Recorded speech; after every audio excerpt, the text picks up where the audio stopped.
Hello and welcome to part 3 now, yes, of my review of The Shadow of Nerekhall. There's still quite a bit more to go. Right, the heroes you get. Let's start off with Nerekhall. He is a healer with a movement of 5, as we all like healers that can actually get to other people very quickly. 10 health, 4 stamina, grey defense dice. 2, 5, 3, 1. Nice. Okay, so each time you revive a hero, you recover 2 health and 2 stamina. Yeah, okay, that's quite good. Heroic feat. It's a skill, so revive an adjacent knocked out hero. Instead of rolling 2 red power dice, that hero recovers all health and stamina. Very, very good. And of course, you revive a hero, you also recover 2 health and 2 stamina. How nice is that? Very nice. Nerekhall the Swift. Nerekhall is a warrior, so he's got movement of 5, which is absolutely amazing for a warrior. 10 health, which is a little low for a warrior. Warriors tend to have at least about 12 to 14 health, so that's a little worrisome, isn't it? But with 5 stamina, warriors don't tend to have 5 stamina. They don't even have 5 movement. Warriors tend to have like 3 or 4, and it goes the same with stamina, 3 or 4. So he's got the highest amount of movement and stamina, but just 1 less of health, because it goes like 8, 10, 12 and 14. But he's got brown defense dice. 4, 2, 1, 4 there. Each time you are attacked by a monster and suffer at least 1 damage, you may move 1 space after the attack, just to annoy the Overlord if they are using something that's got Ravage or has Frenzy. Okay, so use during your turn while you are knocked out to perform a stand-up action. Then you may either recover all health or move each monster adjacent to your figure 1 space, and you still perform 2 actions as well. Most people would probably pick the get all health back. There are ways of doing the moving the monsters 1 space. For example, maybe knocking them into a pit or something. Alright, Nerekhall the Wanderer, who's the scout. Movement 4, 4 health, 4 stamina, great defense.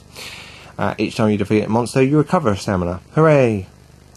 Use during your turn to choose an empty space within 3 spaces of your figure. Remove your figure from the map and place it in the chosen space. So you get like a free move straight away, and you still have your 2 move actions. How nice! And Nerekhall Lightfoot, who's your mage.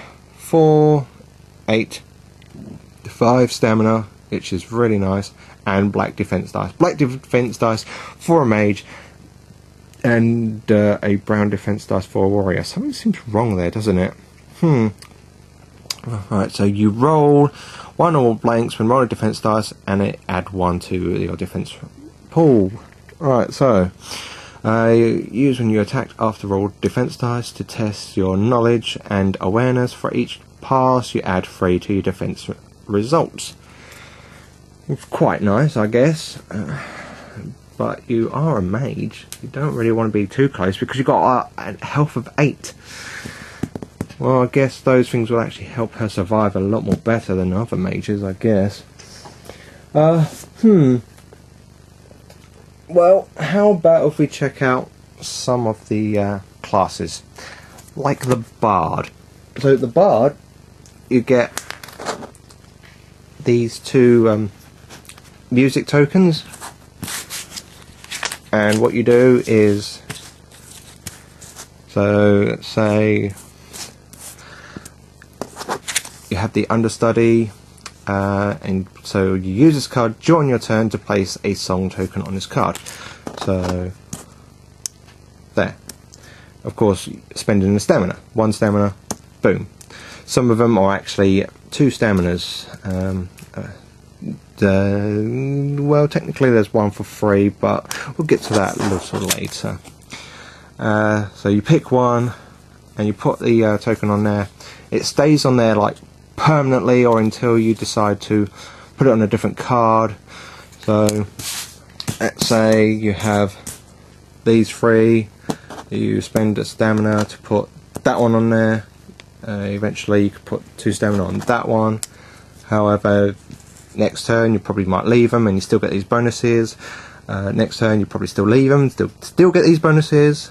But then you might want to change that to that because something might be better. Then you have these 2, or then you might want to change that to that. So that's in play. Let's have a quick look of what they actually do. So just a quick look, okay. For this one, you got each time a hero within free space of you recovers 1 or more health, he recovers an additional health. It should actually be he or she. So each time a hero within free spaces of you recovers 1 or more stamina, he or she recovers 1 additional stamina. So it gives you a little bonus here and there. Check out the rehearsal. So this one would be at the end of your turn. Choose 1 hero within free space of you. He or she may discard 1 condition. And each hero within free space of you may re-roll 1 dice once per round. Quite amazing. And then we have this one, which is I'm a little exhausted. I can't be bothered to actually pronounce the name. So you get apply a +1 to your stamina, even when it's exhausted. Exhaust this card and choose one of your class cards. While this card is exhausted, both of the songs are in effect. Yeah, for 3 stamina. It does state both of them, and you're not moving these away. So that's really nice. Of course, when it comes down to all of that, I do actually go into huge amounts of detail in my other videos, but this is just a little tip of the iceberg, as it were. I don't want to like ruin everything. Come now, those are part of my other videos. Right. Oh yeah, sorry. This one's the skirmisher class, where you use 2 hand weapons. Finally. Let me just show you some of these.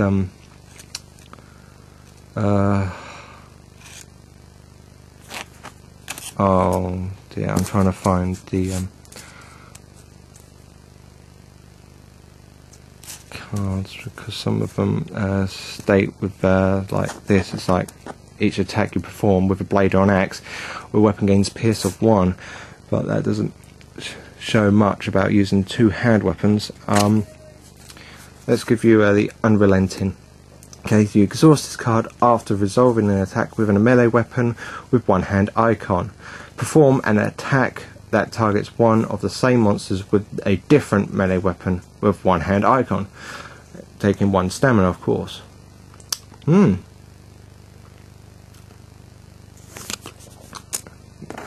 That's really quite nice. And of course, crave a path, +1 to your speed, move up to your speed and perform an attack. During this movement, you may move through spaces containing enemy figures. This attack affects each monster you move through during this action, taking 3 stamina. Yeah, I actually looked through this class really well. Oh, of course I did. And this class is really nice. It's really nice. Of course, like I said, I always go into huge more details with like a 1 on 1 with them, just like all my other classes that I go for. Right,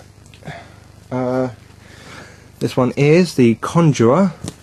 Now you get 4 of these tokens, which are the mirror image tokens, and they just tend to be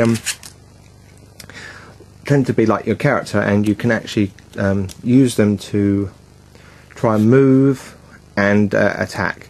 So whilst your hero could be practically right at the start, all of these cards will allow you to do some kind of attacking from there instead of from yourself.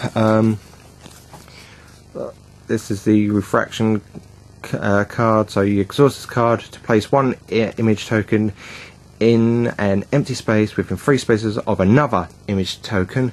Then you may perform an attack with a magic weapon. If you do, measure range, line of sight from one of those image tokens, and it only takes 2 stamina. Yeah, that's what I'm talking about right there. As what happens is, with the mirror image, you use a card and suffer stamina equal to the number of image tokens on the map. So you use one, that's, well, there is none on the map, so you don't take really, well, you shouldn't take any.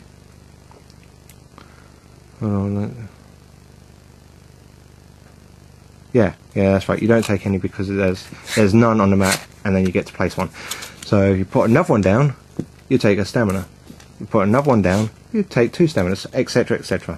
Okay, so that's how that actually works. Let's show you another one. Sleight of mind. Choose one image token within 5 spaces of a figure and remove your figure from the map. Replace the chosen image token with your figure and discard the token. Then each monster adjacent to your figure is stunned, and it takes 2 stamina. Well, that would be the conjurer.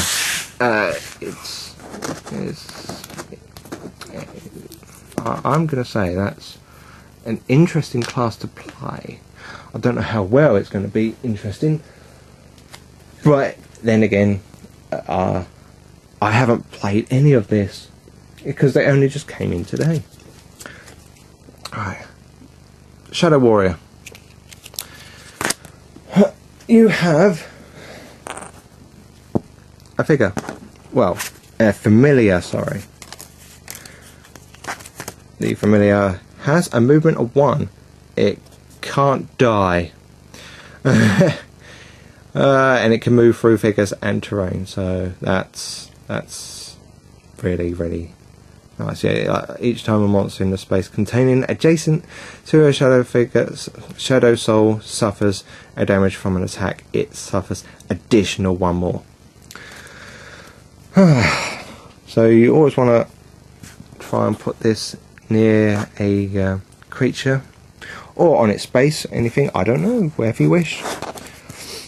And so some cards does these strange things, like you exhaust this card to search a search token within 3 spaces of a shadow soul, then discard the shadow soul. Yeah, well, it only takes 1 stamina. This is how you summon it, right? So you use this card when you perform an attack that is not a miss. Then you place the shadow soul in any adjacent to the target. The thing is, you actually start out with an axe, not a ranged weapon. So you really probably want to get a ranged weapon a lot more sooner than later. Let's show you another one. Dark Shift, so you apply a +1 to your stamina, and each time a hero enters a space containing the shadow soul, that hero gains an extra 1 movement. And just one more, I'll show you as a shadow puppet. Exhaust this card and choose a monster within 3 spaces of a shadow soul. Perform an attack with that shadow soul using the attack dice and surge abilities of that monster, taking 3 stamina.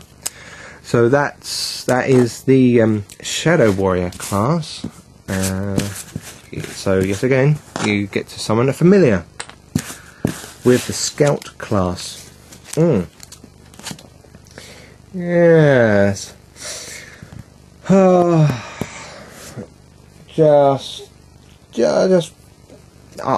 don't know. It's yet again. I think the Scouts probably have a lot more fun than any other class, but it all depends on the people's playthrough.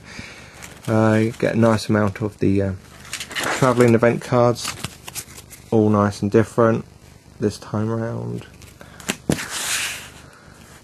Well, I think that should be enough for this one, because that was all about the heroes really, and of course the new travel event cards, which I'm not going to actually show you all of it. I'm not really going to show you anything. Oh, how about this?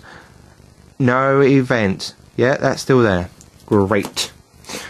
Right, next part, well, we'll try and have a look at what the Overlord gets, shall we? Until next time, bye.